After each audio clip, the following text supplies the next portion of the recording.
We're live right now. Hi, this is William Ramsey. Welcome to William Ramsey Investigates. On today's show, a very special guest. Her name is Yvonne Wakefield, and she's published 2 books about her experiences living in rural Oregon. And there's Babe in the Woods 1, Babe in the Woods Part 2, which will be published October 27th, 2021. The second book is titled Self-Portrait, but it details her existence kind of adapting to living in rural Oregon, but she can talk more about that. So Yvonne, are you there? Yes, I am. Thank you. Awesome. Well, thanks for agreeing to the interview. For people who may not have heard of your book, can you just go through the backstory? I mean, both books will be republished in 2021.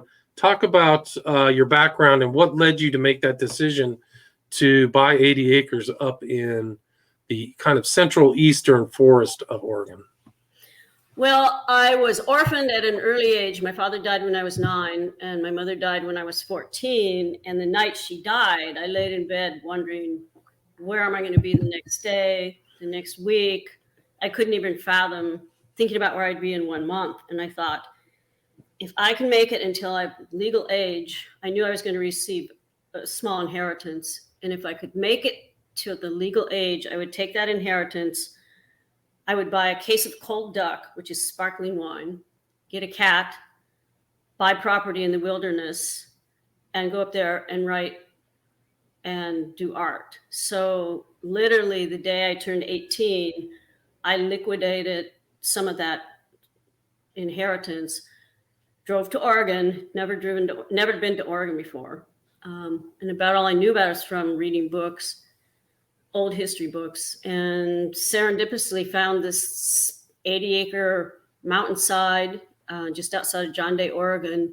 It's got virgin ponderosa pine in a creek. And so I bought the property, not knowing anything about building a log cabin. I had a book on how to build a log cabin. And I was sorry to interrupt, but what year was that you bought the property? 1975, when I was 18. So Oregon was still pretty rural at that time, not as packed as it was maybe today. Well, actually, no, on the contrary, because the lumber mills were busy.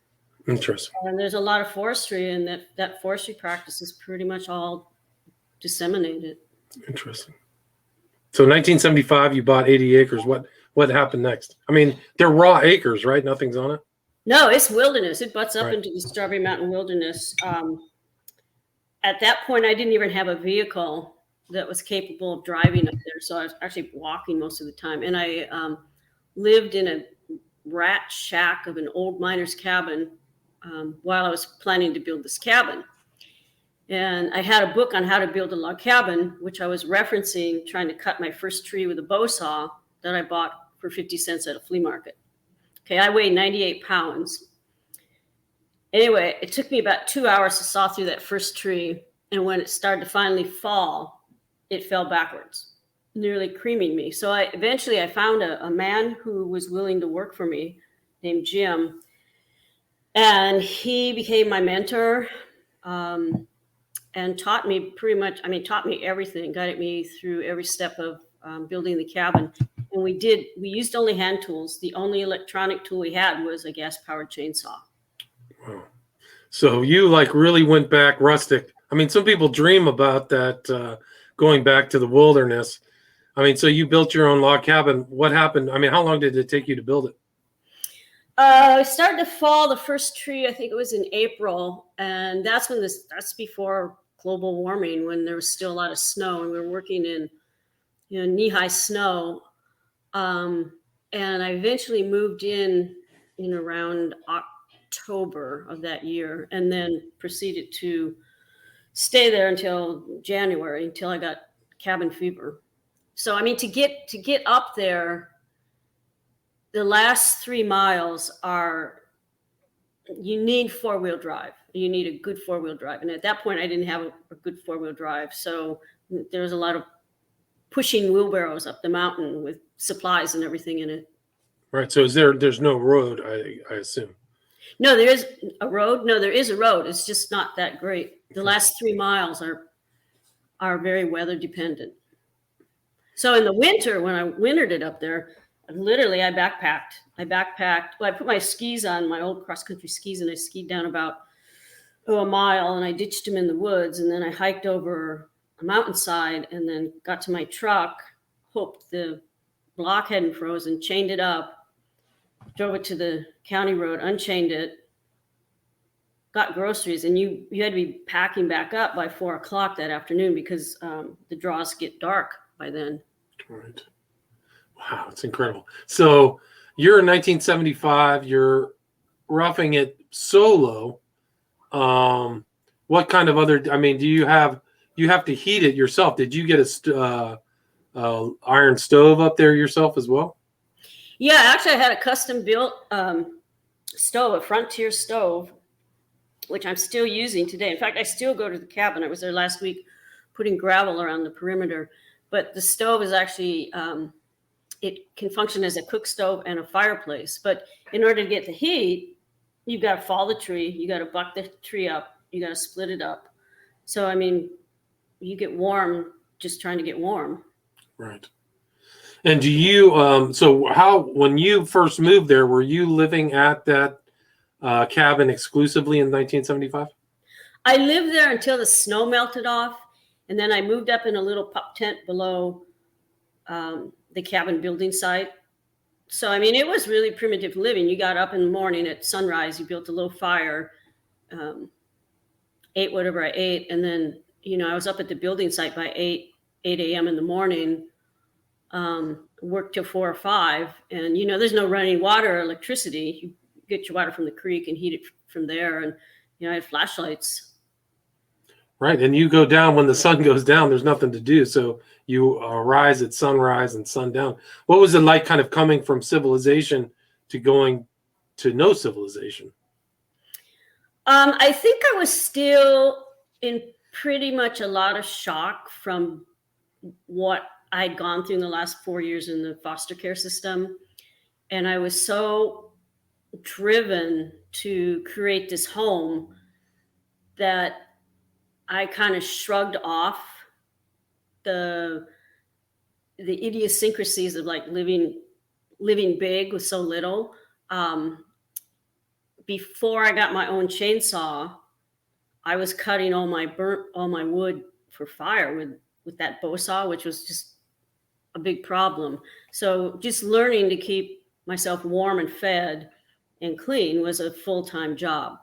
It's unlike when you, like I'm building a beautiful new studio home right now. And so for instance, I was at the cabin last weekend. I spent 4 days up there hauling gravel and stuff. And, you know, I'm using the same tools I used when I was 18, same kerosene lamps, 2 new buckets, but I'm still getting the water from the same source. And it takes, and there's no phone connection or anything up there. So it takes a day for me to kind of like deprogram from, you know, all that twitchy stuff you have punching buttons on keyboards and phones and that immediate gratification.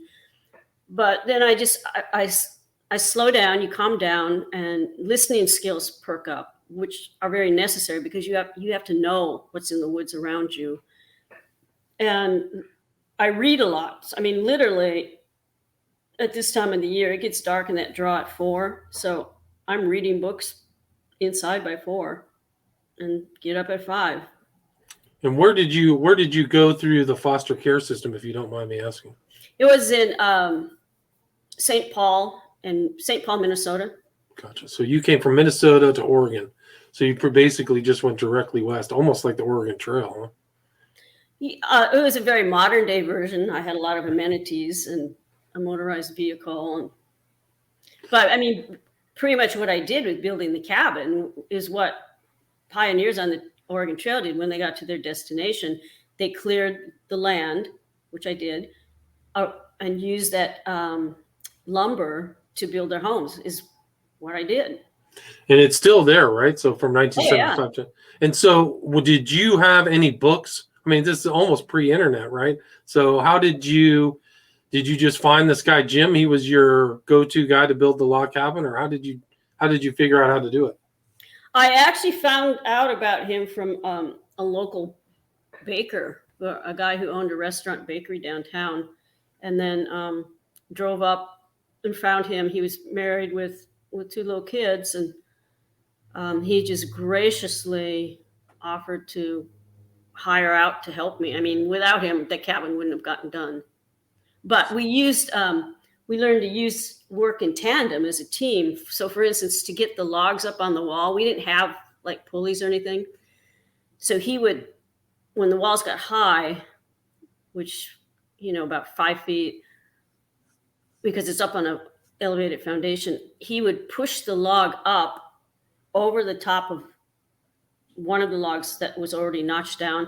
And I would lay on the end of the log and kind of cantilever balance it. And then he'd crawl up on the wall and he'd swing it over so it's parallel to the next log. That's intense. So you guys were almost like really roughing it back then. What was it like adapting to the locals and kind of like the wildlife? The wildlife was never a problem up there for me until 2 years later, and that's where the Babe in the Woods self-portrait comes in. There was 1 year up there where I was barged in by rogue bears. Rogue bears aren't wild bears. Rogue bears, like the ones that were bothering me, were relocated from a state park or a federal wilderness or somewhere because they become habituated to people's garbage and stuff. So I had this really good Mormon family who also are always in my books, who helped me out all the time, and they taught me about the 1 year plan for storage of food, which I stored under my cabin, like grains and legumes and powdered milk and honey in sealed containers. Well, I came back one summer and the bears had gotten under the cabin and pulled everything out and ransacked it all. Well, it didn't stop from there. They continued they were coming up on the porch at night. They got in the cabin when I was gone. I got in between a sow and a cub, a mama bear and a baby bear. And that's when I had to decide it was going to either be me or them. And they get more aggressive once they get used to stuff too. They're voracious, man. That's an eating machine. Typically, a bear is like just can't stop eating. I just found they were really brazen to come in the cabin in the middle of the day when I was down. They'd get. I started putting my ice chest. There's no refrigerator, so I had an ice cooler with ice in it, and I put it in the cabin and close the door. Well, they figured out how to get in the cabin. But I've never had an issue with wild bears. In fact, I just saw one when I was up there last weekend. It was a cinnamon bear, and I was sitting on my porch sharpening the hatchet, and this cinnamon bear just started to come through the woods, and we just kind of looked at each other, and then once it saw me, it turned tail and ran. Right. So it was the ones that already had trouble somewhere else got shipped over to give you trouble. So how did you go through the steps to solve the problem? Well, I was a borderline vegetarian. I really didn't eat any meat. I didn't believe in eating things with fur. So I borrowed a gun, a rifle. Was it a rifle? I think it was a 30-30, I think you were. Yeah, 30, which I'd never shot a gun in my life before that, but one of the old ranchers taught me how to shoot it. So anyway, one day when there were 2 bears coming across the creek, I shot one, and I wouldn't shoot a mother or a cub. It was a 3-year-old bear, which was finally dispatched. It was like one of the most horrible days, weeks in my life, but it was like an issue of it was either going to be me or them. Right. So it was you or the bears. Didn't like you have to track the bear down? Like it wasn't easy to find? Like it took a couple days to track it down? It was 2 days. So what happened, I shot it at, was it 300 feet? I think it was 300 feet. And it shot a rib bone out. And so when I shot it, I saw it rise up in the creek, and I started to run after it. And I went, oh my God, you don't run after a wounded animal because they'll play dead and turn on you. So I went downtown, down the mountain, and the neighbors came up and we tracked it. And we didn't find it then, but they found it. It was the next day or 2 days later. Guys with with bear hounds came and found it, and it was dead. And then when a neighbor butchered it out, he'd found in the butt, the hind quarter, an arrow, from a bow and arrow with grizzle growing around it. So it was like, oh man, this bear had problems with people before. People right, somebody tried to kill it before. Yeah, and so it had been running around probably in a lot of pain with an arrow in its butt. But since then, I haven't had any issues. I've seen cougars in the nighttime right outside the cabin, but haven't had any issues with any animal since then. So the wildlife is there. What's it like living in a very rural environment with families very far away? I mean, how do you adapt to that? Well, as I get older now, I have to be a lot more cautious. Also because I have one hip replaced and another's going to get replaced. I used to be a long distance runner. I don't take chances like I used to, because if I get hurt, that's it. I'm the only one up there to take care of me. Didn't you tell a story about another guy who died? He was a miner or something like that back in the 19th century or something. Oh yeah, he was actually, the story that I heard. He was an old miner mining the tailings outside of Sumter, and the story I heard was that they found him in the spring dead, slumped near a tree, that he was probably coming out to get some supplies for winter, and just his heart gave out. Heart gave out or something. Yeah. Are they still finding gold up in that area? I don't think so. There's, there is active camps and claims. I can't say for sure. But how did you adapt living till you said you found a Mormon family that was helpful? I mean, did you find the people to be friendly and helpful, or did you find them to be like they didn't want you on their property? They didn't like outsiders? To the contrary, with a rare exception, all the people who I've met in John Day have been extremely helpful and caring and nurturing. And they were the ones that taught me how to retrust people. So for instance, there's a couple in there who I dedicate the book to, Dell and Annabelle Tayton. They were an older couple. They went through the Depression. He raised kids on earning $1 a day driving fence posts, and maybe he got a bacon powder biscuit if he was lucky. And those people who had very little to give were always so giving to me and so helpful to me. I think they saw this kind of wafy little girl who was doing the kind of work that they didn't have any choice not to do. So for instance, Annabelle actually did live up as a child up in the same area where I eventually built my cabin during a time, when there was no electricity. You heated by your wood you caught. Right. I mean, did you find yourself adapt? Did you have to bring all of your food stores in, or were you the type who kind of adapted to kind of seeing, what else you could find in that area to eat? Or was it all brought in? No, basically, I wasn't a hunter, and I won't fish the creek. I actually hand feed the trout. So no, basically everything was brought in on my back. Sometimes I'd eat rose hips. Actually, I use the rose hips a lot, but no, everything was brought in on my back, or later when I got a truck in the truck. But I was thinking about this the other day when I was up at the cabin. I had those pre-bagged salads you can buy. Mm-hmm. Well, you've got a plastic wrap that has the lettuce, and then you've got a plastic wrap that holds the condiments, and a plastic wrap that holds the dressing. And you got all this plastic for one salad. And when I lived up there alone, I realized I never really generated garbage, except maybe a couple cans if I ate green beans, because I hand ground all my breads and cereals with wheat and bulgur until the berry. And so I learned to adapt, eating very simply but very well. Interesting. Did you just wing it, or did you have a recipe book or anything? Or no, I just So you just adapted over time. That's interesting. And how did that progress? I mean, how long did you literally stay at this? I mean, the cabin's still there. How long were you actively in that rural environment?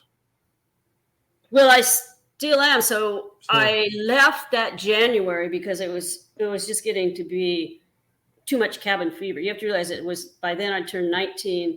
I'm living in the wilderness totally alone. I'd go out and I'd see people once every 10 days to 2 weeks when I went to the library, washed my clothes and got groceries. Otherwise, I was totally isolated. No radio, no phone, no computer. It was just books, drawing, and working out in the woods. And so by that January, I realized I was starting to atrophy mentally and spiritually. So I went to Eugene, enrolled in college, and then that started this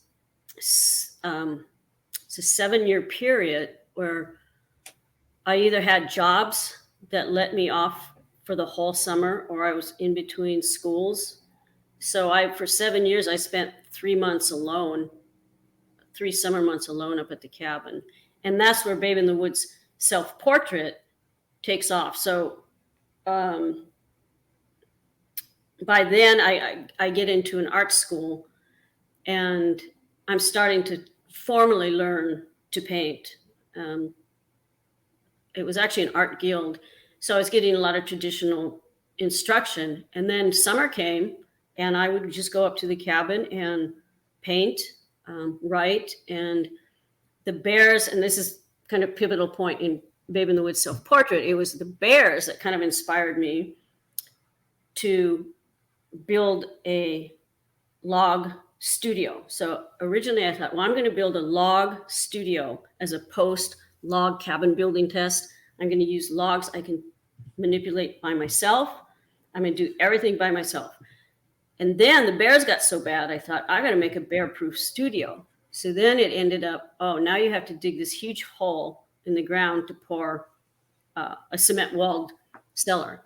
So that took one summer. And then the next 2 summers were consumed by the building of this log studio, which I did need help with the roof and the foundation. And interspersed with that is some little vignettes about how I take some time off and I'll actually go outside and paint. Right. So you're kind of adapting to being out there alone. I mean, what's it like when you're alone for 10 days? Do you just talk to yourself? No music? Well, how do you survive, really? Well, you've got to like yourself and you got to like your environment and you got to trust your actions. That's the first thing.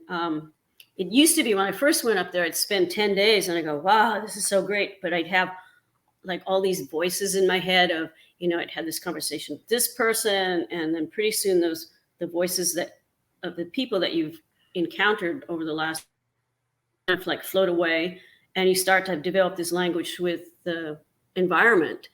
I think about the second year or third year, I did get a little dog and I've always had little dogs up there. So they help, but I'm pretty content with the discipline I have. And I think that's one reason I can be up there the way I am. So I am very disciplined. I get up the same time every morning, dress in clean clothes, read or write in the morning. And then at sunrise, when the sun's up, then I'll change into work clothes and I'll work in the woods and then take a break. And then, by late afternoon, change back into clean clothes and read or write.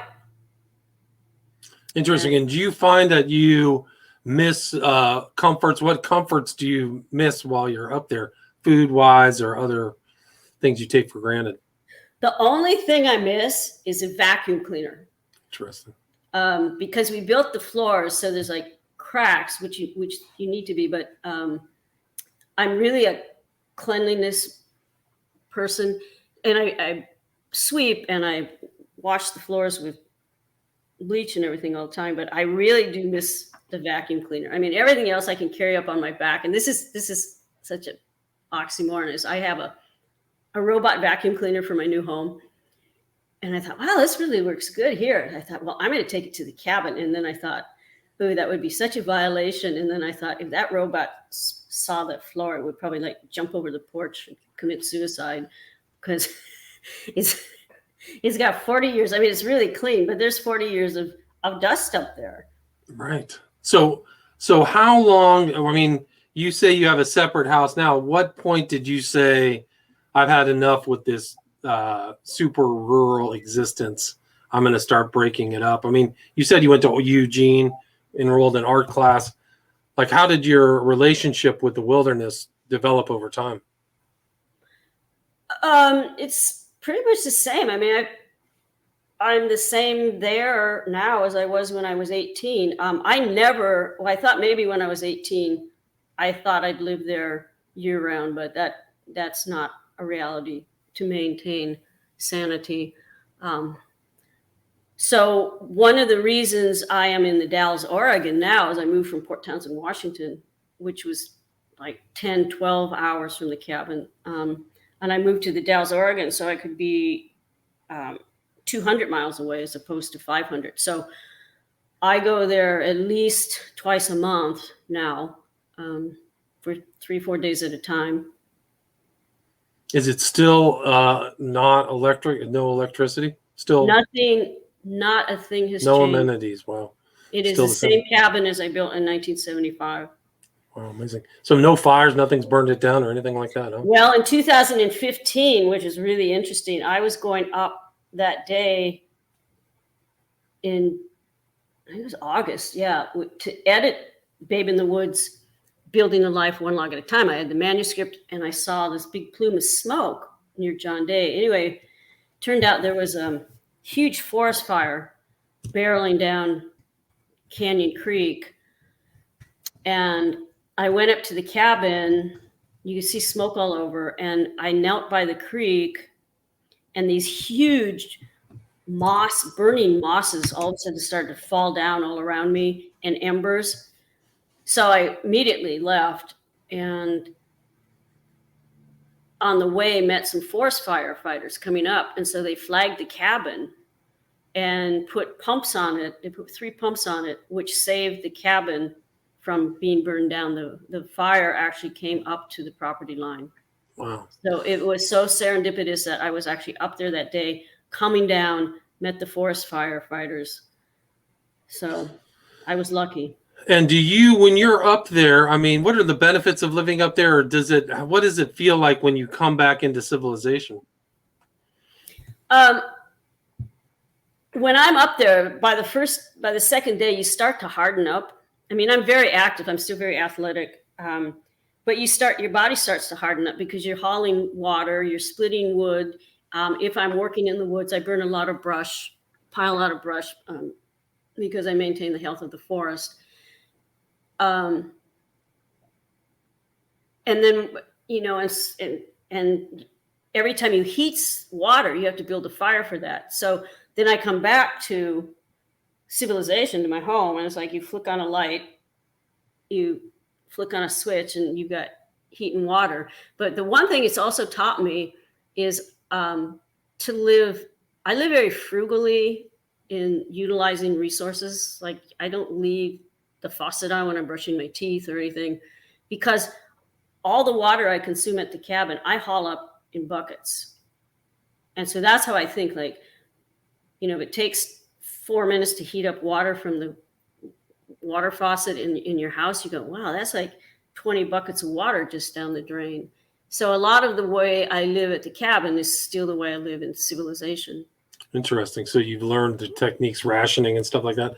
And how, what would you do if somebody had this dream of going to a very rural place and building a log cabin? What advice would you give them? Do your homework first. Have a support system. Have enough money to put in a good road. That's like a number one thing. And just persevere. Be prepared to persevere, probably. Yeah, I mean, there were many days like I was so physically tired when I was building that it was just like so hard to say, oh, I can't get up there again. But you just you just you build your life one log at a time. I go, okay, well, like when I was doing the studio by myself, I went, okay, my goal is to get 4 logs up today. That's my goal. And once I've got those 4 logs up, I don't have to do anything else. Well, some days it would take me all day to get those 4 logs. And it's the same principle.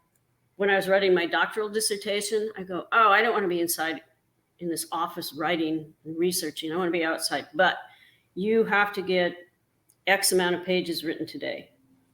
And then you can go on to the next step. And I would like physically make myself not leave the office until I got X amount of pages done.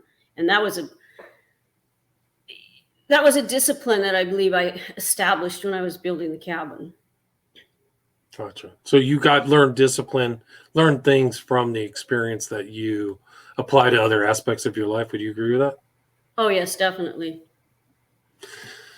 And so, I mean, you've had this 45 years, you've had this experience up there.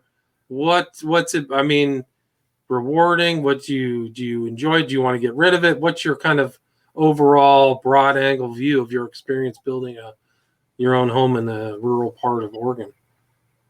Well, it's not going anywhere, and I'm not selling it. It's going to stay that way forever.